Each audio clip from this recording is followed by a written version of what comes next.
నమస్తే.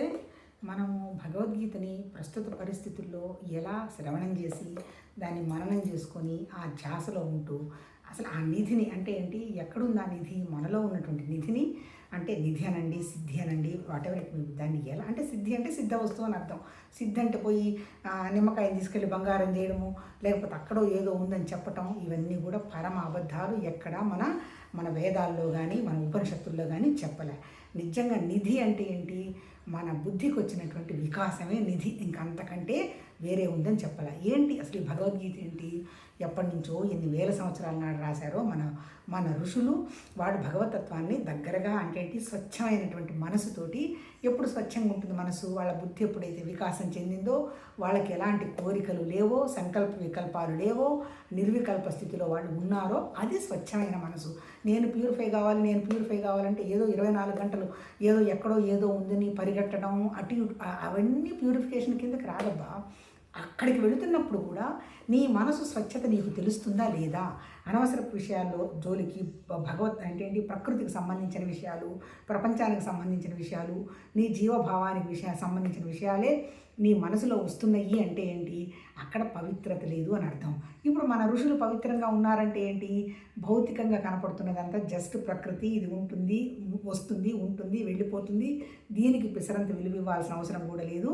మరి విలువ ఇవ్వాల్సినటువంటి అవసరం ఏంటి? మనతోనే ఉన్నటువంటి భగవతత్వ స్థితికి తప్ప ఇంకేం విలువ ఇక్కర్లేదు. నువ్వు ఏ పని చేస్తున్నా, ఏముంటున్నా, నా దగ్గర ఉన్నటువంటి ఆ భగవతత్వ శక్తే పనిచేస్తుంది అనేటువంటి భావంతో కనుక నీ ద్వారా పని వ్యక్తమైంది అంటే నువ్వు పవిత్రంగా ఉన్నట్టు లెక్క.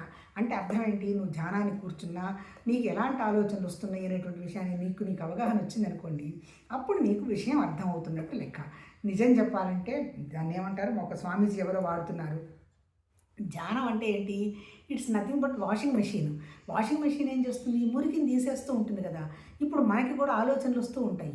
ఎక్కడి నుంచి వస్తున్నాయి ఆలోచనలు? ఏమన్నా బయట నుంచి వస్తున్నాయా? ఏమీ కాదు, అన్నీ మనలో నుంచే వస్తున్నాయి ఆలోచనలు.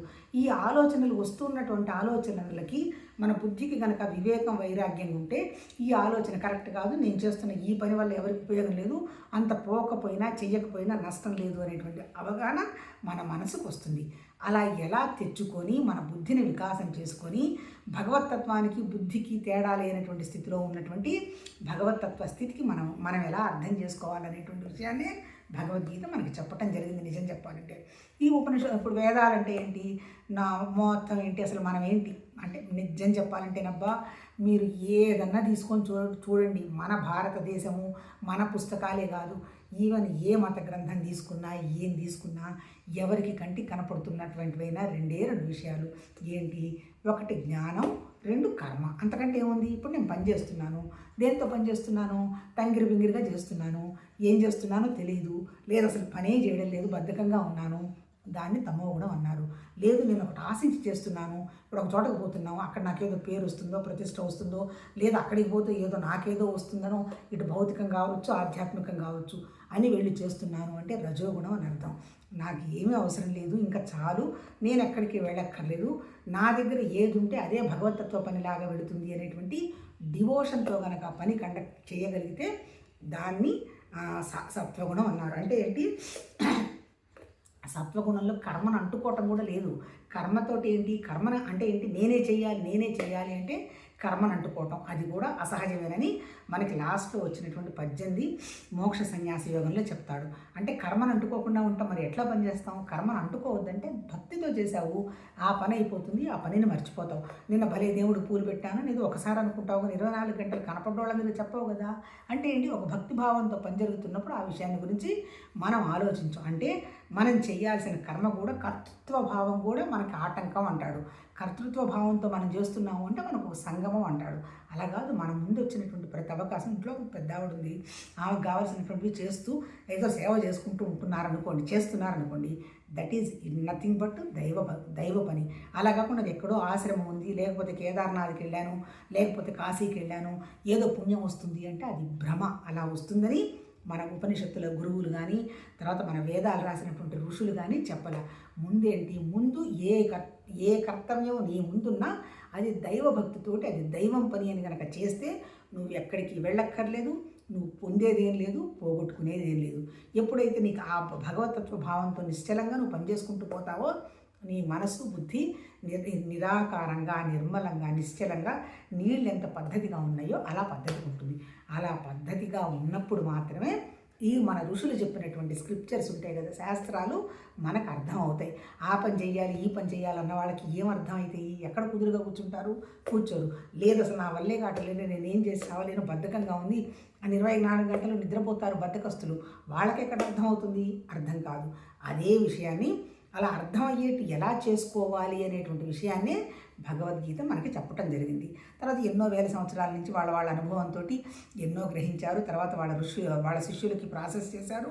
ఆ తర్వాత ఏదో వాళ్ళకి తోచిన రాగాకుల మీదనో లేకపోతే తాళపత్రాల మీదనో ఏదో వాళ్ళకి తోచిన భాషలో వాళ్ళు రాసుకున్నారు. ఇవన్నీ సంకలనం చేసి మన వ్యాస భగవానుడు 4 వేదాలుగా రాశాడు. 4 వేదాల తర్వాత వేదాలు, ఉపవేదాలు, వేదాంగాలు అంటే ఏం లేదు, జస్ట్ అవన్నీ రూల్సే.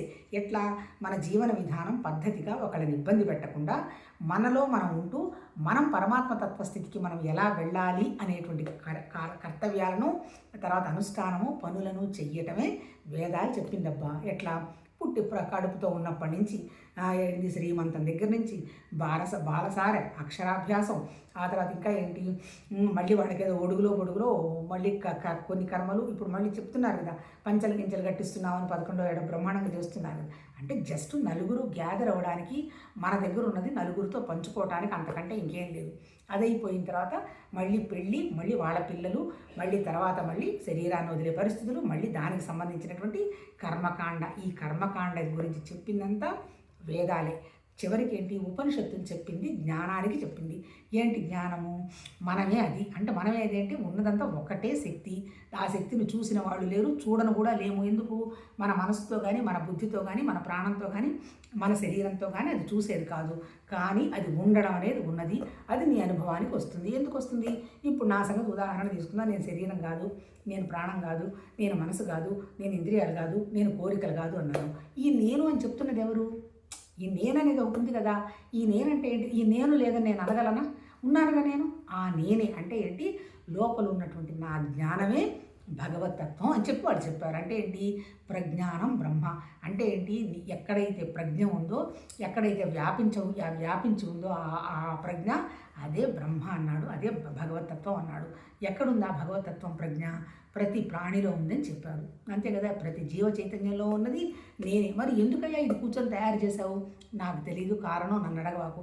ఒకటి అనేకమై ఏదైనా ఉంటే అనుభవం వస్తుంది ఏమనేటువంటి పాయింట్ అయి ఉండవచ్చు. అది కూడా కరెక్టో కాదో తెలియదు అనేటువంటి భావంతో సృష్టి వ్యక్తమైంది. అంటే అదేంటి సృష్టి? పంచభూతాలు, మనసు, బుద్ధి, మన అహంకారం, మన జీవ చైతన్యం.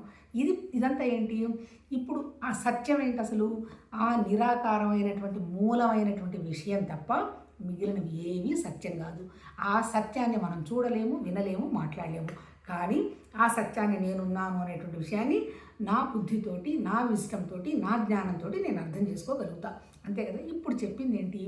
ఆ వేద ఉపనిషత్తుల సారం అంతా ఈ సిద్ధాంతాన్ని పట్టుకొని ఈ మహానుభావుడు బ్రహ్మసూత్రాలు రాసి చివరికి భగవద్గీత ఏదో యుద్ధభూమిలో భగవాను అర్జునుడికి చెప్పటం జరిగింది. బోధించింది ఎవరు యుద్ధభూమిలో? ఆ భగవతత్వం ఈ జీవత్వానికి బోధించడం జరిగింది. ఎప్పుడు? జీవుడు నేను జీవుణ్ణి అని అర్జునుడు అనుకుంటున్నాడు కాబట్టి. ఎందుకు అనుకున్నాడు? నా వల్ల కాదు, నేను యుద్ధం చేయలేను, నా బంధువులంతా చచ్చిపోతారు అని బెంగపడతాడు. నీ బంధువులు ఎవరు లేరయ్యా, నువ్వు సృష్టించలేదు. ఇదంతా ప్రకృతి ఉంటుంది, వస్తుంది, వెళ్ళిపోతుంది. ఆల్రెడీ వీళ్ళు పుట్టారు, కొన్నాళ్ళు ఉన్నారు, ఆల్రెడీ సృష్టిలో వెళ్ళిపోయి ఉన్నారు. కాకపోతే నువ్వు వెళ్ళి మధ్యలో నిలబడ్డావు. నువ్వు ఈ విషయం నీకు ఎందుకు అర్థం కావలేదు? నేను జీవభావం, నేను సో నేను మల్లేశ్వరి, నేను లాయరు, నేను మంచిదాన్ని, నా అంత గొప్పదాన్ని లేదు, నేను ధ్యానం చేస్తాను, ఇలాంటి పిచ్చివన్నీ వేసుకొని కూర్చున్నావు. ఇవన్నీ అబద్ధాలు, ఇవన్నీ నిజంగా లేవు. నీ దగ్గర ఉన్నవి ఇవేవి నువ్వు తయారు చేసుకున్నటువంటి ఒక ప్రకృతి తప్ప ఇంకోటి ఏం లేదు. ఇది ఉండదు, ఇది 100% వెళ్ళిపోతుంది. కాకపోతే నీలో ఉన్నటువంటి ఆ భగవతత్వ శక్తి ఉందే, అది ఉన్నది. అందుకని నువ్వేం చేయాలి? నువ్వు ఏ పని చేస్తున్నా ఆ భగవతత్వ శక్తి అని వాడు. కర్తవ్య కర్మ, ఆ కర్మ, ఈ కర్మ, అనుష్ఠానం ఇవన్నీ ఏమీ లేవు, అవన్నీ ఏం చెప్పటం లేదు. భగవతత్వం తప్ప ఇంకొకటి ఏమీ లేదు అని కనుక నువ్వు చేసి నీ ముందున్నటువంటి ఏ పనైనా పరమాత్మతత్వం అనుకో, యుద్ధం చేస్తున్నావు, చంపుతున్నావు. నువ్వు ఎందుకు చంపుతున్నావు? ఇంటెన్షన్తో చంపుతున్నావా? చంపుటారా? అధర్మం జరిగినప్పుడు అధర్మాన్ని తీసేస్తున్నావు. ఇక్కడ నువ్వు లేవు, భగవతత్వం ఏముండి అధర్మాన్ని తీసేస్తుంది. మరి నువ్వెందుకు అనవసరంగా టెన్షన్ పడతావు? నీ బుద్ధిని పెంచుకో, బుద్ధి వికాసం తెచ్చుకో, విషయం నీకు అర్థమవుతుంది అంటాడు. మరి ఎట్లా నేను ఈ బుద్ధిని పెంచుకోవాలని అడుగుతాడు. అంటే బుద్ధి అంటే జ్ఞానం. అది ఏం చేయాలంటే నువ్వు సడన్గా ఒకేసారి నీ బుద్ధి జ్ఞానం నీకు పెరగదు, అది ఒక నియతి ప్రకారం జరగాలి. ముందు నువ్వు క్షత్రియుడివి, నీకు ఒక పని ఇవ్వడం జరిగింది. ఆ పనిని ఇది నేను భగవతత్వ పనిని కండక్ట్ చేస్తున్నాను అనే భావంతో చేసేయి. అది అయిపోయిన తర్వాత ఆ పనిలో ఎంత నీకు ఆనందం వచ్చిందో నువ్వు గ్రహిస్తావు. అదైపోయిన తర్వాత నువ్వు ఏ పని చేసినా నువ్వు ఏం ఫలితం పట్టించుకోవాలి. ఈ పని భగవతత్వం నాకు ఇచ్చింది, మన ద్వారా జరుగుతుంది, థ్యాంక్ గాడ్ అనేటువంటి భావంతో నువ్వు చేసుకుంటూ పో. అప్పుడు నీకేమొస్తుంది? అప్పుడు నీకు బుద్ధి వికాసం వచ్చి ఓహో ఇదంతా భగవతత్వమే కదా అనేటువంటి అనన్య భక్తితోటి పని చేసుకోవటం మొదలు పెడతావు. అలా ఎప్పుడైతే చేసుకుంటావో నీ బయట తిప్పుతున్నటువంటి నీ ఇంద్రియాలు ఉన్నాయి కదా, సెన్స్ ఆర్గన్స్, ఏవి కళ్ళు, ముక్కు, చెవులు, మనసు, ఇవన్నీ కొంచెం అనవసరమైన విషయాలకు పోకుండా లోపల నీలో ఉన్నటువంటి నీ భగవతత్వ స్థితిని అనుభవంలోకి తెచ్చుకోవటం మొదలు పెడతాయి. ఇప్పుడు అనుభవంలోకి తెచ్చుకోవడం అంటే ఏంటి? అసలు ప్రస్తుతం మన పరిస్థితి ఏంటి? నేను ఎక్కడికన్నా పోతాను, నేను ఒక ఆశ్రమానికి పోతాను, భలే ఆనందం ఉన్నాను, భలే హ్యాపీనెస్ వచ్చింది, భలే జాయ్ వచ్చింది అంటారు. అన్ని అబద్ధాలువా? ఎక్కడికో పోతే వచ్చే హ్యాపీనెస్, జాయి పర్మనెంట్ కాదు. నేను కూడా అలా తిరిగి పరిగెత్తిన దాన్ని, కానీ అక్కడ రాదు. నీ మనసులో నీకు వచ్చినటువంటి కుదురు, నిశ్చలతే జాయి. అంతేగాని ఎక్కడికో పోతే ఏదో వస్తుంది అని కనుక నువ్వు పరిగెత్తావంటే అది టెంపరీ జాయి. తర్వాత ఎక్కడికో పోయి ఎవరినో ఏదో ఉద్ధరిస్తున్నావు అంటే టెంపరీ జాయి. ఫస్ట్ నువ్వు నేర్చుకుంటున్నటువంటి నీ జ్ఞానం నిన్ను మార్చుకోవటానికి, నీలో నువ్వు ఆనందంగా ఉండడానికి అప్లై చేసుకోవాలి. అప్పుడు బయట జరిగే అవకాశం వస్తుంది, జరిగిపోతుంది. అది మనం చేస్తున్నామనే విషయం కూడా మనకు తెలియదు. ముందు ఉన్నటువంటి జ్ఞానం ఏంటి? మనని మనం మార్చుకోవటానికి, మనం ఎంతవరకు పాటిస్తున్నాం అనేటువంటి విషయాన్ని గ్రహించడానికి ఈ జ్ఞానాన్ని ఉపయోగించుకోవాలి. అలా చేయలేకపోతున్నాము. ఈ జ్ఞానం అనేది మన నెత్తి మీద పెద్ద బరువు. ఏది? నేను మల్లేశ్వరి, నేను లాయరు, నేను చాలా గొప్పదాన్ని, నేను పిల్లలు, నా ఆస్తులు, వీటన్నిటితో పాటు నేను స్పిరిచువల్ అనేది కూడా, నేను ధ్యానం చేస్తున్నాను అనేది కూడా బ్రహ్మాండమైనటువంటి పెద్ద ఎన్ఆర్ఐ సూట్ కేసులు అంటుంటారు, తమాషగా ఎగతాళి చేస్తుంటాను. నేను కూడా అన్నీ కుక్కుతారు. అందులో ఒక 50, 40, 24 కేజీలు ఉంటుంది, కానీ పెద్ద బరువు ఉంటుంది. అది ఎవడి మీద నెత్తిన పడితే కింద కూర్చుంటాడు. మన దగ్గర ఉన్నటువంటి జ్ఞానం కూడా మనకి అప్లికేషన్కి రాకపోతే అది అలాంటి బరువు అయినది అనేటువంటి విషయాన్ని నిజం చెప్పాలంటే భగవద్గీతలో చెప్పడం జరిగింది. అలాంటి జ్ఞానం మనం పెంచుకోవాలంటే ముందు ఏ పని చేసినా భగవతత్వ పని అనేటువంటి భావం ఉండాలి. ఎక్కడికో పోయి వేరే వాళ్ళందరినీ ఉద్ధరిస్తుంటేనే పని అనుకున్నావు అంటే ఇంకా ఏదో వస్తుంది అనుకుంటున్నావు, నీకేమి రావడం లేదు అని మనందరికీ మనసుకి తెలుసు. అంతేకాదు అలా తెలిస్తే అసలు మన కంప్లైంట్ నేచర్ ఇంకా నోట్లో నుంచి రాదు. వాటి భౌతికం గురించి అసలు మనం మాట్లాడడం. మనం ఎంతసేపటికున్నా ఒక రకమైనటువంటి నిరాకారమైనటువంటి స్థితిలో మనం ఉంటాము. అలా ఎలా రావాలి అనేటువంటి విషయాన్ని ముందు కర్మని నిష్కామంగా చేసుకో, అనన్య భక్తి పెట్టుకో, తర్వాత ఇంద్రియాలను తీసుకొచ్చి కనీసం లోపల పెట్టుకొని నీ మనసు ఎలాంటి పిచ్చి ఆలోచనలు చేస్తుందని గ్రహించుకో. ఆ తర్వాత జ్ఞానం ఏంటి? ఉన్నదంతా భగవతత్వం తప్ప ఇంకొకటి ఏమీ లేదు. ఉన్నదంతా నిరాకారమైనటువంటి ఒకే ఒక శక్తి, దాంట్లో నుంచి అంతా వచ్చింది.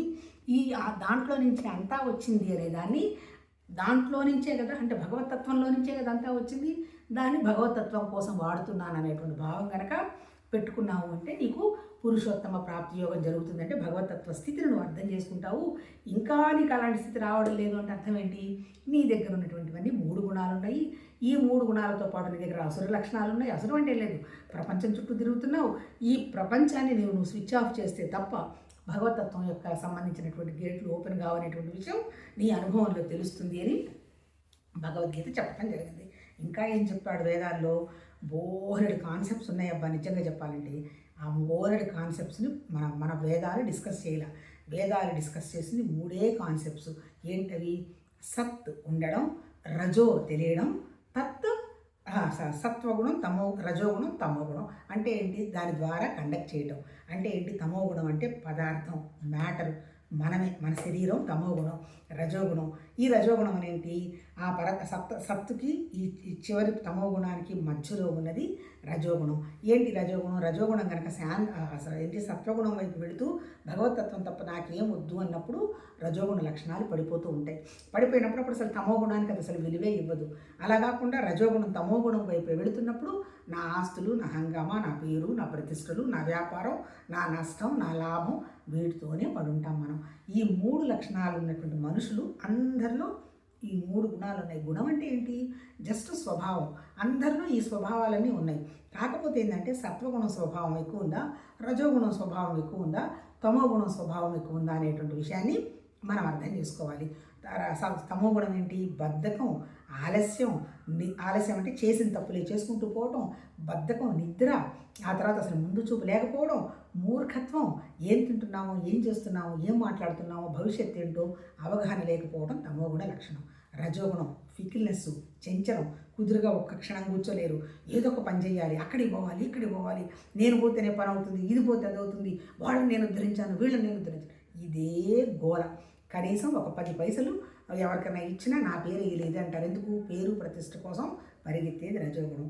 సత్వగుణం వచ్చేంటి ఇవన్నీ కాదబ్బా, ఇవన్నీ దాటొచ్చేసాను, వీటిలో నాకేం ఆనందం లభించట్లేదు, ఏమీ తెలియట్లేదు, ఈ వస్తువులు ఉన్నా ఒకటే, నాకు లేకపోయినా ఒకటే, నా మనసు నిశ్చలంగా, నిర్భయంగా, ప్రశాంతంగా ఉంది, ఇక నాకు భౌతికంతో నాకు ఇంకా అవసరం లేదు, ఆ పరమాత్మ తత్వస్థితి ఇక్కడ ఉంది కాబట్టి ఈ పరికరం ఆ పరమాత్మ తత్వానికి ఉపయోగపడుతుంది, నాకు దాంట్లో లాభం వచ్చినా నాకు అవసరం లేదు, నష్టం వచ్చినా అవసరం లేదు, నన్ను ఎవరైనా తిట్టినా అవసరం లేదు, పొగిడినా అవసరం లేదు అనేటువంటి ఒక స్థితి ఉండి భౌతిక విషయాల మీద ఎలాంటి దృష్టి పెట్టకుండా తనలో తను రమించడం అంటారు, దాన్ని ఉపరతి అంటారు.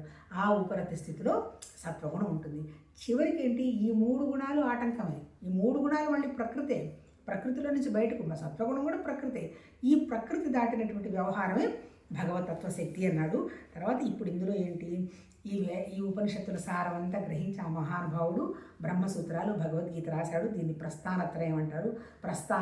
ప్రస్థానం అంటే మన ప్రయాణానికి ఈ 3 మనకి మార్గాలు.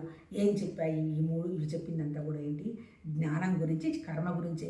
ఎవరు చెప్పినా అంతే. జ్ఞానం అంటే లోపల ఉన్నటువంటి మన ఆలోచనలు, ఆ ఆలోచనలు కనుక మనం చేసేటువంటి పనులు, మనం చేస్తున్న పనికి కనుక మనకి క్లారిటీ ఉందంటే మనం చేస్తున్నటువంటి పని కూడా పద్ధతి ప్రకారం జరుగుతుంది. మన లోపల స్వార్థము, ఏదో వస్తుంది, ఎక్కడికెక్కడికో వెళ్తుంది అనేటువంటి ఇలాంటి ఆలోచనలన్నీ చేస్తున్నామంటే ఆ జ్ఞానంతో చేసేటువంటి పనులు క్లియర్గా రావు. దానివల్ల వచ్చే ఫలితం నీకు నష్టమో, లాభమో, దుఃఖమో తీసుకొని వస్తుంది. అలా ఎలా ఉండకుండా ఈ 3 గుణాలను మనం మానిపులేట్ చేసి ఈ దరిద్రమైనటువంటి ఈ 3 గుణాలని ఎలా వదిలించాలనేటువంటి విషయంగానే మోక్ష సన్యాస యోగం చెప్పటం జరిగింది. ఎక్స్క్యూజ్ మీ, ఏం చెప్పాడు మోక్ష సన్యాస యోగంలో? అడుగుతాడు. నువ్వు చెప్పావయ్యా బాగుంది, నేను 3 గుణాలు దాటాలంటే నన్ను శాస్త్రం చెప్పినట్టు లీడర్గా ఉండకుండా ఫాలోవర్గా ఉండమని పని చెప్పావు, బాగానే ఉంది. అసురు లక్షణాలంటే ప్రపంచం గురించి ఎక్కువ పట్టుకుంటే అసురు లక్షణాలని చెప్పావు, ఇంకా నాకు అర్థమైంది. అసలు సన్యాసం అంటే ఏంటి, త్యాగం అంటే ఏంటి, మోక్షం అంటే ఏంటి అంటాడు. మోక్షం అంటే ఏంటి? నార్మల్గా మనం అందరం ఎందుకు పూజలు చేస్తాము? నాకు ఇప్పుడు వరలక్ష్మి వ్రతం వస్తుంది, ఇవాళ వచ్చింది అనుకుంటా, ఈరోజు ఎందుకు పూజ చేస్తాము? అమ్మ ఇంట్లో అంతా అమ్మవారు కాళ్ళకి గల్లున ఏమంటారు దాన్ని, గొలుసులు వేసుకొని ఇల్లంతా తిరిగి అక్కడ చేయబెడితే డబ్బులు, ఇక్కడ చేయబెడితే డబ్బులు, అక్కడ ఉంటుంది. ఎన్నాడు ఉంటే డబ్బులు ఏం చేసుకుంటావు? 80 ఏళ్ళు వచ్చిన తర్వాత డబ్బు అది మళ్ళీ ఎక్కడ పోతుందో ఏం పోతుందని బెంగపడాల్సిందేగా. తయారు చేస్తావు మళ్ళీ వాటిని ఎట్లా వదిలించుకోవాలా అని మనం ప్రయత్నం చేస్తాం. అంతేకాదు జరిగేది మన జీవితమే కాదు, మన పక్క వాళ్ళ జీవితాలు అబ్జర్వ్ చేయండి. మన జీవితాలకి పక్క వాళ్ళ జీవితాలకి ప్రకృతిలో పిసరంత తేడా ఏముండదు. కాకపోతే ఏదో ఆ భగవతత్వ కృప వల్ల కొద్దో గొప్ప ఇంకొంచెం బెటర్గా ఏమైనా కనిపించవచ్చేమో, కానీ అల్టిమేట్గా ప్రకృతి అందరికీ ఒకటే. ఆకలి, భయం, నిద్ర, మైథునం అందరికీ ఒకటే. కాకపోతే ఏంటంటే ఆకలికి తింటున్నామా, కోరికలు కింది పదార్థాల కోసం వెళ్తున్నామా? నిజంగా భయం అంటే కొద్దో గొప్ప భయం అవసరమే. ఎవరైనా పైనుంచి దూకమంటే దూకుతామా? ఏం దూకం కదా. కాకపోతే ఇన్సెక్యూరిటీ కోసం కొంచెం ఉంచుకోవడం కరెక్టే. కాకపోతే మొత్తం ఏదో అయిపోతుందని బెంగపడటం సహజం కాదు, అది అసహజం. అట్లాగే సృష్టి కార్యం అందరికీ ఒకటే. అదేం పెద్ద ఒకళ్ళకి అసలు మాకు లేనే లేదు, మేము చాలా సన్యాసులు అని చెప్పారంటే ఆ విషయం వివరంగా సక్రమంగా చెప్పటం లేదంటే వాళ్ళు కంప్లీట్గా వదలడానికి ప్రయత్నం చేస్తున్నాం. వదిలేసామని చెప్పడానికి లేదు. వదలడానికి ప్రయత్నం చేస్తున్న సన్యాసులన్నా ఉండాలి, లేదంటే పిచ్చి వాళ్ళన్నా ఉండాలి. అదర్వైజ్ అది కాదు అంటే వాళ్ళ ఆరోగ్య స్థితి, మానసిక స్థితి సక్రమంగా లేదు అని అనమాట. అంటే ఏంటి, ఆకలి, భయము, ఆకలి అందరికీ ఉంటుంది కదా, చెప్పాం కదా, భయము, మైథునం, నిద్ర అంతా సమానం.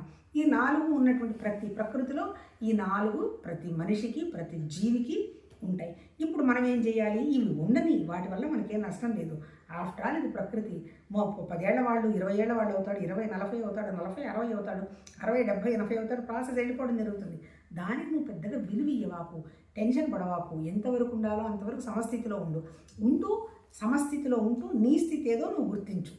ఎందుకు, ఆల్రెడీ నీ స్థితి ఉన్నది, ఎందుకు నువ్వు భగవతత్వ స్థితి అనేగా చెప్తున్నాడు. ఆ స్థితిని మనం గ్రహించగల ఈ 3 గుణాల వల్ల. ఈ 3 గుణాలు దాటాలంటే మోక్ష సన్యాస యోగంలో ఏం చెప్తున్నాడు, దుఃఖం అంటే ఏంటి, నీకు వస్తున్నటువంటి ఆలోచనలు, అంతే కదా, మనం ఆలోచనలు ఆపలేకపోతున్నాం కదా, ఆలోచనలు, తర్వాత ఏంటి దుఃఖము, ఈ రెండిట్లో నుంచి నీకు మోక్షం రావాలి అంటే అనవసరంగా ఇప్పుడు మనం చెప్తున్నాను భౌతికంగా చేస్తున్నటువంటి కోరికల పొరవడి తగ్గించుకొని నాకు మోక్షం కావాలి అని కోరుకోవాలి. మోక్షం అంటే ఏంటి, లిబరేషను, ఫ్రీడమ్. ఇప్పుడు మనకి మోక్షం, లిబరేషన్, ఫ్రీడమ్ మనకి ఎందుకు లేదు, నా బాడీ నాకు లిమిటేషన్, అంతే కదా. ఎంత పని చేసిన సాయంత్రం 1 గంట 2 గంటలు నిద్రపోతే బాడీ ఎందుకు పనికి వస్తుంది, లేదు. తర్వాత మళ్ళీ నా ఆలోచనలు నేను కంప్లీట్గా నేనేమైనా ఆపగలుగుతామా, ఆపలేము. అంటే అది కూడా సహజమే. అంటే వీటన్నిటి ఆలోచన ఉండడం తప్పలేదు, కానీ దుఃఖపడే ఆలోచనలు, నెగటివ్ ఆలోచనలు, ఘోరమైన ఆలోచనలు రాకూడదు. చాలామంది అంటుంటారు, అబ్బా ధ్యానం చేస్తుంటే ఇంత దరిద్రం ఆలోచనలు వస్తున్నాయండి, చేయకుండా ఉంటే ప్రశాంతంగా ఉన్నాము, ధ్యానం మానేస్తే బాగుండు అంటారు. నిజమే, చెప్పారు కదా ఇందాక, వాషింగ్ మెషిన్ లాగా మురికి బయటకు వస్తూ ఉంటుంది. ఎక్కడి నుంచి వస్తున్న మురికి, అది మన ఆలోచనలే. అంటే రాంగా కొంచెం మనం పేషెన్స్ పట్టామంటే ఆ మురికి ఆలోచనలు, మురికి మనస్తత్వం పోయి సత్యం ఏంటి అసత్యం ఏంటి అనేటువంటి వివరణకి కొంత రావడం జరుగుతుంది. ఇంకా మనం రాలేదనుకో, 20-30 సంవత్సరాలు చేసిన తర్వాత కూడా ఇంకా మనం ఆ తమోగుణం, రజోగుణం మన్ని వదిలిపెట్టలేదు అనమాట. అంతే కదా. విషయం అర్థం కావడం లేదు అంటే సత్వగుణం లేదనే కదా అర్థం. అంటే సత్వగుణం లేదు అంటే అర్థం ఏంటి, శరీరం, మనసు పరిగెడుతున్నాయిగా. మనసు పరిగెడుతుందంటే ఏంటి, రజోగుణమే కదా, కోరికల కోసం. అలాంటి స్థితి ఎలా దాటాలి అనేటువంటి విషయం వండర్ఫుల్ చాప్టర్ 18 అయితే మాత్రం. కాకపోతే మొదటి నుంచి కొంచెం అర్థం చేసుకుంటే 18వ చాప్టర్ చాలా తేలికగా అర్థమవుతుంది. ఇప్పుడు ఏం చెప్తున్నాను, సరే సన్యాసం తీసి పక్కన పెడతామయ్యా, త్యాగం గురించి చూద్దాము. ఏంటి త్యాగం, నీ దగ్గర శరీరం ఉంది, నీ దగ్గర మనస్సు ఉంది, నీ దగ్గర ప్రాణం ఉంది, నీ దగ్గర బుద్ధి ఉంది, వీటి లక్షణాలన్నీ చెప్తాడబ్బా. ఎక్స్క్యూజ్ మీ, తమో గుణం వచ్చేంటి, నేనే శరీరం అనేటువంటి భావం. దాని లక్షణం ఏంటి, బద్ధకం, నిద్ర, చేసిన తప్పులే చేసుకుంటూ పోవటం. మళ్ళీ ఇవన్నీ చేసేది ఇక్కడ ఎవరు చేస్తున్నారు, మళ్ళీ అల్టిమేట్ మన జ్ఞానమే, లోపల ఉన్నటువంటి మన ఆలోచనలేక శరీరం చూతులు పనిచేయించేది. అప్పుడు ఏం చేయాలి, దీన్ని కొంచెం సిస్టమాటిక్ వ్యవహారం ఆలోచించి, నువ్వు బద్ధకం లేదు గిద్దకం లేదు ఒకటి బీకుతానరా, దేవుడికి పొద్దున్నే నువ్వు లేచి పూజ చేసుకోవాలి, లేదంటే నువ్వు వాకింగ్ చేసుకోవాలి అని ఈ బద్ధకాన్ని వదిలించాలి. ఈ బద్ధకాన్ని వదిలించడాన్ని ఏమని చెప్తున్నాడు, తపస్సు అని చెప్తున్నాడు. రెండోది ఏంటి, మళ్ళీ మనసు. ఈ మనసుకి ఎంతసేపటికి ఏంటి, ఈ రజోగుణం మనసు ఏంటి, అన్నీ గట్టిగా పట్టుకుంటుంది. నాకే కావాలి, ఈ పేరు ప్రతిష్టలు నాకే కావాలి అని పక్క వాళ్ళకి ఏదన్నా వచ్చినా ఆ విషయాలు మాట్లాడటం ఇష్టం ఉండదు. వాళ్ళ గురించి వాళ్ళు చెప్పుకోవడం తప్ప ఇంకొకటి ఏముండదు. అంతా ఎక్కడికో పోతున్నాను, ఏదో చేస్తున్నాను అనేటువంటి ఒక ఆనందం, సంతోషం అనేటువంటి ఒక భ్రమలో ఉంటారు. నిజంగా సంతోషం ఉండదు, 100% ఉండదు. ఉంటే ఎందుకు, ఉంటే మనసు చాలా నిశ్చలంగా ఉంటుంది. నేను హ్యాపీగా ఉన్నాను, అక్కడికి పోతే అది వస్తుంది, ఇక్కడికి పోతే వస్తుందని ఎవ్వరూ చెప్పరు. పోతే వచ్చేది తాత్కాలికమైన హ్యాపీనెస్, జస్ట్ ఇంద్రియాలకు వచ్చిన ప్లెజర్ లాగానే. మనకి ఎక్కడికో పోతే ఏదో వస్తుందని మనం సాధించేది జస్ట్ హ్యాపీనెస్. అలా కాకుండా వీటన్నిటికీ నాకేం సంబంధం లేదు, నాలో నేను వండర్ఫుల్గా ఉన్నాను, నాకు ఇది ఉన్నా ఒకటే లేకపోయినా ఒకటే, ఈ మనుషులే ఉన్నా ఒకటే లేకపోయినా ఒకటే అనేటువంటి సత్వస్థితి నీకు, అది నీకు భగవతత్వానికి ఆ సత్వస్థితి బుద్ధి దగ్గర ఉన్నట్టు లెక్క. ఎందుకంటే అంతే కదా, నిరాకారమైనటువంటి పరమాత్మ తత్వంలో ఏం కోరికలు లేవు కదా. దాని పక్కనే ఉన్నది ఎవరు ప్రాణం వ్యక్తం అవడంతో తెలిసింది ఎవరికి, బుద్ధికి తెలిసింది. అంటే ఏంటి, బుద్ధికి భగవతత్వానికి తేడా లేదు. కాకపోతే బుద్ధికి వివేక వైరాగ్యాలు లేకపోతే ఆ బుద్ధి ఏం చేస్తుంది, నేనే శరీరం అనేటువంటి విషయంగా పరుగులు పెడుతూ ఉంటుంది. అందుకని ఇక్కడ ఏం చెప్తున్నాడు మహానుభావుడు, త్యాగం చేయి, ముందు శరీరాన్ని కొంచెం తపస్సుగా ఉపయోగించు, తర్వాత నీ మనసుని ఏంది ఉదారం చేసుకో, దానం పెంచుకో. ఉదారం అంటే ఏదో దానం అంటే ఏదో మళ్ళీ ఇంట్లో ఉన్నవి తీసేసి నువ్వు ఇవ్వడం కాదు, నీ మనసు ఉదారంగా నువ్వు ఎవరిని చూసినా భగవతత్వం అనేటువంటి భావం పెంచుకుంటూ ఉంటే నీ మనసు ఉదారం అవుతుంది. మూడోది ఏం చెప్పాడు, నీ దగ్గర ఉన్నటువంటి ఇంకోటి ఏంటి, నీ ప్రాణం అనండి, లేకపోతే దానికి సంబంధించి 3 ఉన్నాయి కదా మన దగ్గర, మనసు, బుద్ధి, శరీరం ఉంది కదా. దానికేంటి, యజ్ఞం ఎందుకు, అందరి కోసం చేస్తున్నామంటే నీ దగ్గర ఉన్నటువంటి నీ భగవతత్వ శక్తి, నీ ప్రాణశక్తి అది ఎక్స్పాండ్ అవుతూ ఉంటుంది. ఇప్పుడు ఇక్కడ ఏం చెప్పాడు, ఇవన్నీ కరెక్టేనాయా, మరి అయితే ఏ పని చేయాలా ఏం పని చేయకూడదు అని అడుగుతాడు. కర్మ చేయాల్సిందేను. కర్మ అంటే ఏంటి?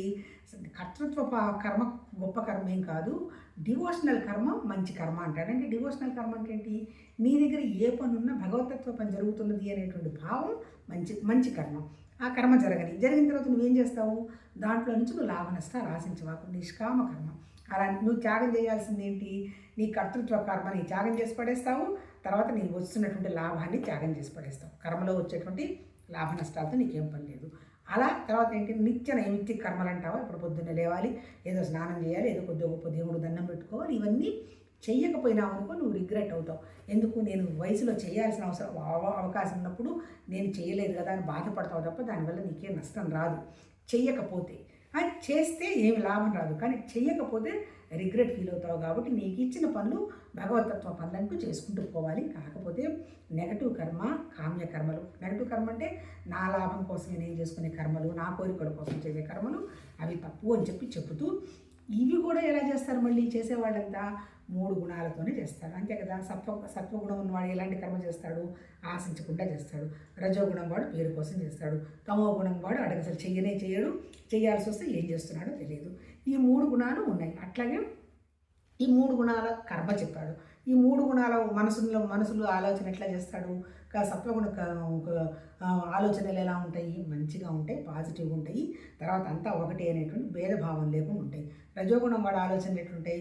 ఎక్కడికి పోతే నాకేం వస్తుందో, ఇక్కడికి పోయినాను, ఈరోజు లాభం వచ్చింది, ఇక్కడికి పోయినాను, బాబా ఆనందం వచ్చింది అని ఇట్లా క్యాలిక్యులేషన్స్లో ఉంటాయి.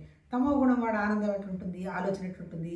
వాడికి అవేం తెలియదుగా పాపం, ఆలోచన తెలియదు కదా. అంటే మూర్ఖంగా ఏదో చేసుకుంటూ ఈ శరీరం నేనంటూ అది తాధ్యాత్మం చెందుతూ ఉంటాడు. ఇట్లా ఏంటి? మనసు గురించి చెప్పాడు. ఇంకా అల్టిమేట్ మన దగ్గర ఉన్నది ఇంకో పరికరం ఏంటి? మన బుద్ధి. ఇప్పుడు బుద్ధి కనుక సత్వగుణ బుద్ధి ఎట్లా ఉంటుంది? వివేక వైరాగ్యాలతో ఉంటుంది. ఇది చెయ్యొచ్చా, చెయ్యకూడదా, ఇది మంచి పనే, చెడ్డ పనే, దీనివల్ల నాకు భయమా, అభయమా అనేటువంటి విషయంగా సత్వగుణ బుద్ధి ఉంటుంది. అట్లాగే రజోగుణ బుద్ధి ఎట్లా ఉంటుంది? మళ్ళీ క్యాలిక్యులేషన్. మళ్ళీ తమోగుణ బుద్ధి ఎట్లా ఉంటుంది? వాడు ఏం చేస్తున్నారో తెలియదు. అంటే మళ్ళీ ఇక్కడ చెప్పింది కూడా ఏంటి? మీరు భగవద్గీతలో ఏ చాప్టర్ తీసుకున్నా, నాట్ ఓన్లీ భగవద్గీత కాదు, పరమాత్మ తత్వానికి సంబంధించిన ఏ పుస్తకం తీసుకున్నా 2 విషయాలే చెప్తాడు. ఒకటి మన దగ్గర ఉన్నటువంటి జ్ఞానం, రెండోది మనం చేసే పని. ఈ జ్ఞానం అంటే మళ్ళీ ఏంటి? మన అంతఃకరణ, అంతకంటే ఇంకేం లేదు. భగవతత్వం కదలదు మెదలదు, శరీరం కదలదు మెదలు, కదిలేదంతా ఎవరు? మన ప్రాణం కదులుతుంది. పాపం దానికి ఏం తెలియదు. నేను ప్రాణం అంటే ఉన్నాను అనుకుంటుంది. నా దగ్గర ప్రాణం ఉన్నట్టు ఎవరికి తెలుస్తుంది? నా అంతఃకరణకే తెలుస్తుంది. అంతఃకరణ అంటే ఏంటి? నా చైతన్యం, నా బుద్ధి, నా మనస్సు, నా అహంకారం. ఏంటి నా చైతన్యం ఏంటి? చైతన్యం అంటే ఏంటి? నా చిత్తం ఎక్కడుంది? నా చిత్తమే భగవతత్వంతో దగ్గరే ఉంది. కానీ ఏం చేసింది నా చిత్తం? అది ఆలోచనే కదా. ఇది నేను వేరు, భగవతత్వం వేరు అనేటువంటి భావం పెంచుకొని భయంతో కోరికలను పెంచుకుంటూ పోయి బోలెడు జ్ఞాపకాలను ఆ చిత్తంలో ఏర్పాటు చేసుకుంది. అంటే మనిషి అంటే ఎవరు? ఒక జ్ఞాపకాల పుట్ట. ఆ జ్ఞాపకాలకు అనుగుణంగానే వాడు పనిచేస్తాడు, వాటికి అనుగుణంగానే అనుభవం వస్తుంది, అంతే కదా. పెళ్ళైన వాళ్ళు ఒక 4-5 ఏళ్ళ పెళ్ళైన వాళ్ళ దగ్గరికి, కపుల్ దగ్గరికి మనం వెళ్ళామనుకోండి, ఏదో పాపం కౌన్సిలింగ్కో పాడో సుఖంగా ఉన్న కపుల్ ఏం చెప్తారు? అమ్మ ఇది సహజంగా ఇలానే ఉంటుంది, ఒకళ్ళని అర్థం చేసుకోవడం కష్టం, మీరు అవగాహన చేసుకున్న తర్వాత హ్యాపీగా ఉంటారు, కొంత ఓపిక పట్టాలి అని చెప్తారు. అలానే 2 ఏళ్ళకి నాకొద్దు, ఈ ఏళ్ళతో నేను కాపురం చేయలేను అని విడాకులు తీసుకోకపోయినా సపరేట్గా ఉన్న వైఫ్ ఏం చెప్తుంది? లేదమ్మా ఈ మగవాళ్ళందరూ ఇంతేను, కష్టం ఉండడం, ఇప్పుడే నువ్వు డెసిషన్ తీసుకో, పిల్లలు లేరు కదా, రా బయటకు వచ్చేసి బోలెడు ఆపర్చునిటీస్ ఉన్నాయని చెప్తుంది. అంటే ఎవరైనా చెప్పేది ఎలా చెప్తారు? వాళ్ళ జ్ఞాపకాలు, వాళ్ళ ఆలోచనలు, వాళ్ళ అనుభవాలకు అనుగుణంగా సలహా ఇస్తారు. అందుకని ఆధ్యాత్మికంగా చెప్పే మొట్టమొదటి మాట ఏందో తెలుసా? ఎక్కడైతే మనకు ప్రశ్నలు ఆగిపోతాయో మనకి వివరం అర్థమైంది అని అర్థం. ఇప్పుడు మనం ప్రశ్నలేగా. ఇప్పుడు ఎవరో ఆ స్వామీజీలు ఈ స్వామీజీ దగ్గర పోయి అమ్మవారి పూజ, ఆ పూజ, ఈ పూజ అంటే ఏంటి వాళ్ళకి పాపం తెలియకపోవడమే కదా. ఈ పిచ్చి వాళ్ళ దగ్గరికి, వాళ్ళు ప్రకృతేగా, వాళ్ళు ఏమైనా బతుకుంటారా? వాళ్ళకేం జబ్బులు లేవా? అడిగి కనుక్కోండి. వాళ్ళకి టెన్షన్స్ ఉన్నాయి. అలాంటి వాళ్ళు మీ సమస్యలు వాళ్ళు ఎలా సాల్వ్ చేస్తారు? మన బుద్ధికి వివేక వైరాగ్యాలు లేకపోవడమే. ఎక్కడికి పోయినా ఏమి రాదు. మనల్ని మనం మార్చుకోవాలి, మనం త్యాగం చేయడం కూడా అలవాటు చేసుకోవాలి. లేదే ఏమి పొందేది లేదు. అంటే ఇప్పుడు ఇక్కడ చెప్పింది ఏంటి? ఎప్పుడు నీకు తెలుస్తుంది? నీ జ్ఞాపకాలకు అనుగుణంగానే నీకు తిక్క ఆలోచనలు వాషింగ్ మెషిన్లో మురికి బయటకు వస్తున్నట్టుగా వస్తుంది. ఇప్పుడు నీకుంది మళ్ళీ ఆ మురికిని తొలగించుకునే శక్తి. నువ్వు గ్రహించావు, ఆ మురికి వచ్చింది కేవలం శరీరానికే, నీ మనసుకేం రాలే. భగవతత్వం నిశ్చలం, నిరాకారం, నిర్వికల్పం. మరి తయారు చేసుకున్నది ఎవరు? నీ మైండ్. అది నువ్వు తొలగించుకో. తొలగించుకుంటే పోతాయి, ఏం లేదు. ఎందుకు తొలగించుకోవాలి? మీరు ఎవరి దగ్గరికన్నా వెళ్ళి నువ్వేమి తప్పు చేయలేదా, నువ్వెప్పుడు పిచ్చి ఆలోచన చేయలేదా అని ఎవరినన్నా అడగండి. ఎవడన్నా చెప్పాడు అంటే పిచ్చోడై ఉంటాడు. అంటే అందరం చేసే ఉంటాం. ఎందుకు? ప్రకృతి అబ్బా, ప్రకృతిలో ఆకలేస్తుంది కదా. ఆకలేసినప్పుడు మనకి ఏమి దొరకలేదు, ఏదో మనకు ఉన్న పదార్థాన్ని, మనం తినకూడని పదార్థాన్ని కూడా తినే అవకాశం రావడంలా. ఇప్పుడు అందుకే మన వాళ్ళు ఏం చెప్తారు, అనుష్ఠానం అన్నప్పుడు మరి సోకాళ్ళు ఆచార సంప్రదాయాల వాళ్ళు ఇంట్లో ఉంటే ఆ 100% పాటించు, ప్రయాణంలో 25 పాటించు, ఎక్కడికన్నా వెళితే ఏం పాటించక్కర్లేదు. అంటే ఈ రూల్స్ అన్నీ ఎవరు పెట్టుకున్నారు? మన మనస్సుని మనం పరిపక్వం చేసుకోవడానికి మనమే పెట్టుకున్నాం. ఈ పెట్టుకున్న దాంట్లో మనకు ఒకళ్ళతో సంబంధం లేకుండా మన మనసుని మనము రైట్ ఏంది రాంగ్ ఏంది అని కనుక మన బుద్ధికి వివేకం తెచ్చుకోగలిగితే మనం ఎక్కడికి వెళ్ళక్కర్లా. ఎక్కడికి మనం వెళ్ళక్కర్లేదు అనే భావం వచ్చినప్పుడు మనకు ఆగిపోయేది మన ప్రశ్నలు. ఎందుకు? నువ్వు ఎవరినైనా ప్రశ్న వేస్తావు, వాళ్ళు ఏం చెప్తారు నీకు? రిప్లై ఇస్తారు, అంతే కదా. వాళ్ళ అనుభవంలో నుంచి వాళ్ళు రిప్లై ఇస్తారు. ఇప్పుడు మన సోషల్ వర్కర్స్ వాళ్ళు ఉంటారు, ఫెమినిస్టులు ఉంటారు, ఇంట్లో అంతా బ్రహ్మాండమైన ఫైట్ చేసి డైవర్సులు 99 మంది తీసుకొని ఉంటారు. ఎవరన్నా ఇది నాకు ఎక్కువ ఫాలోయింగ్ లేదనుకోండి చెప్తున్నాను, ఎప్పుడన్నా వింటే భవిష్యత్తు నాకు తెలియదు. వాళ్ళ జీవితం ఏమైపోయింది? అయిపోయింది. అంటే వాళ్ళ ఫ్యామిలీని వాళ్ళు స్పాయిల్ చేసుకున్నారు. ఎప్పుడు సింగిల్ చైల్డ్ అయింది, 24 గంటలు బయట తిరుగుతున్నప్పుడు పిల్లల్ని మాత్రం ఎలా పట్టించుకోగలుగుతారు? అంటే ఫ్యామిలీ కంఫర్టబుల్గా ఉండే ఛాన్స్ లేదు. ఇలాంటి వాళ్ళు సోషల్ వర్క్ రోడ్డు మీదకి వస్తే వాళ్ళు ఎలాంటి సలహాలు ఇస్తారు? రండి మీరు కూడా బయటికి రండి అంటారు. బయటకు వస్తే పిల్లల్ని ఎవరు పోషిస్తారు? భోజనం ఎవరు పెడతారు? కొద్ది గొప్ప సర్దుకుంటూ ఉన్నారు, నడిచిపోతుంది లైఫ్. అంటే అలా చెప్పరు. ఎందుకు చెప్పరు? వాళ్ళ అనుభవాలు అవి కాబట్టి. అందుకని మనం ఏం చేయాలి? ఎవరిని ప్రశ్నించకూడదు. మన జవాబులు మన ఆలోచనతోటి మనం కుదురుగా కూర్చొని ఈ మురికిని పంపిస్తూ మన జవాబులు మనమే రాబట్టుకోవాలి. లేదు ఇంకా నమ్మదలుచుకున్నావు, ఎక్కడా స్వార్థం లేకుండా వాళ్ళ కోసంగా వాళ్ళు చేయకుండా ఉండేటువంటి వాళ్ళు ఉన్నారు ఇప్పటికీ కూడా. వాళ్ళ దగ్గరికి వెళ్ళి మనం ఇది రైటా రాంగా అని కనుక్కొని, కాకపోతే ఏంటి కనుక్కుంటాం కానీ పాటించాం. 100% పాటించడానికి రెడీ అయినప్పుడే వెళ్ళి వాళ్ళు ఏం చెబితే అది పాటించగలగాలి. ఇప్పుడు నిజం చెప్పాలంటే భగవద్గీతలో ఎక్కడైనా ఇప్పుడు దేవుడి గురించి ఏమన్నా మాట్లాడిన వివరం ఉందా? భగవద్గీత చెప్పింది మన జీవత్వానికి సంబంధించే చెప్పి, ఈ జీవత్వాన్ని మనలో ఉన్నటువంటి జ్ఞానాన్ని కూడా దాటి నేనే భగవతత్వం అనేటువంటి విషయాన్ని ఎలా కనుక్కోవాలో ఈ భగవద్గీత మనకి చెప్పింది. ఇలా చెప్పింది అంటే ఇప్పుడు ఫస్ట్ ఏం మాట్లాడుకుంటున్నాం, ఇప్పుడు ఈ జ్ఞాపకాలు చైతన్యం అన్నాగా దానికి అనుగుణంగానే మనకు ఆలోచనలు వస్తాయి. ఈ ఆలోచనలకు అనుగుణంగానే ఇది చెయ్యొచ్చా చేయకూడదా అని బుద్ధి చెప్తుంది. బుద్ధి చెప్పిన దాన్ని బట్టి శరీరం చేసుకుంటూ పోతుంది. అందుకని ఇప్పుడు మనం ఏం చేయాలి? ఈ అంతఃకరణని శుద్ధి చేసుకోవాలి. ఈ జ్ఞాపకం కరెక్టా కాదా? పిచ్చి జ్ఞాపకం ఎప్పుడు 4 ఏళ్ళ అప్పుడు జరిగిన జ్ఞాపకం ఇప్పుడు నాకు అవసరమా అని దాన్ని నువ్వే డిలీట్ చేయగలగాలి. అయినా జరిగితే అప్పుడు పసితనం జరిగింది శరీరానికి, ఇప్పుడు అవి లేవు కదా. అలా డిలీట్ చేస్తే మళ్ళీ దానికి సంబంధించిన ఆలోచన రాదు. అలా ఒకవేళ ఆలోచన వస్తే దాన్ని వెంటనే సీక్వెన్సీ అంటే దాన్ని ఏంటి కంటిన్యూషన్కి తీసుకెళ్లకుండా దాన్ని ఆపగలిగే శక్తి ఉండాలి. అంటే మన బుద్ధికి దక్కర్లేదు, నాకు ఇది కాదు. అందుకని మన వాళ్ళు ఋషులు నేతి నేతి నేతి అన్నారు. ఏది నీ ముందుకు వచ్చినా ఇది ప్రకృతే, ఇది ప్రకృతే, ఇది ప్రకృతే. ప్రకృతి గురించి నువ్వు వెంగబడాల్సిన అవసరం లేదు. నాలో ఉన్నదే భగవతత్వం. ఈ ప్రకృతికి వచ్చేటువంటి ఆకలి, భయం, నిద్ర, భేదనం సహజం. వీటికంత విలువ ఇవ్వాల్సిన అవసరం లేదు. మనిషి అన్నవాడు స్వార్థంగానే ఆలోచన చేస్తాడు, స్వార్థంగానే ఆలోచన చేస్తాడు. రజోగుణం కూడా ఉన్నవాడు వాడుకు రజోగుణం ఉన్నవాడు ఎంతసేపటికి నాకే పేరు రావాలా, ప్రతిష్ఠ రావాలని వాడు ఆలోచన చేస్తాడు. తమో గుణం వాడు నేను శరీరం తప్ప ఇంకోటి కాదని వాడు ఆలోచన చేస్తాడు. సత్వగుణం ఉన్నవాడు మాత్రమే సత్యం వైపు ప్రయాణం చేసుకుంటూ ఉంటాడు. అందుకని మనం కూడా ఎలా ఈ సత్యం వైపు వెళ్ళడానికి మనం సిద్ధపరచుకోవాలి అనేటువంటి విషయమే ప్రాక్టీస్. అంతకంటే ఏదో కొండలు కోనలు వెళ్ళడము, చెట్లు కొట్టడము, తర్వాత ఇంకోటి ఏంటి గుడులు కట్టడము, ఆశ్రమాలు కట్టడము సాధన కాదు. మనని మనం ఎలా ఎస్టాబ్లిష్ చేసుకొని మనలో ఉన్నటువంటి ఈ గుణాలను ఎలా బయటకు తోసేయాలి అనేది మనం చేసుకోవాల్సింది. అలా చేసిన వాళ్ళని కొంచెం మనం వినొచ్చు, వాళ్ళు చెప్పినవి మనం ఆచరించుకోవచ్చు. కానీ అల్టిమేట్ ఏంది, ఎవరు నెత్తి మీద చేయబట్టి ఎవరివి ఏమీ తీసేయలేరు. ఎవరి ఆలోచనలు తీసేస్తూ దృష్టి మార్చుకుంటే అన్నీ మారిపోతాయి అని మన ఋషులు మనకి అష్యూరెన్స్ ఇచ్చారు. దృష్టి మార్చుకోవడం అంటే నీ స్వార్థ బుద్ధి, నీ శరీర బుద్ధి, నీ పేరు ప్రతిష్టలు తెచ్చుకోవాలనే బుద్ధి, ఇంకా నాకు కావాలనే ఆశ వదిలించుకున్నావు అంటే అప్పుడు సత్యమేంటి అసత్యమేంటి అనేటువంటి బుద్ధికి కుదురొస్తుంది అన్నాడు చెప్పాడు. ఇవాడేం చదవడం కుదరలేదు, రేపు చదువుతాం, రేపు కంటిన్యూ చేద్దాం. నమస్తే.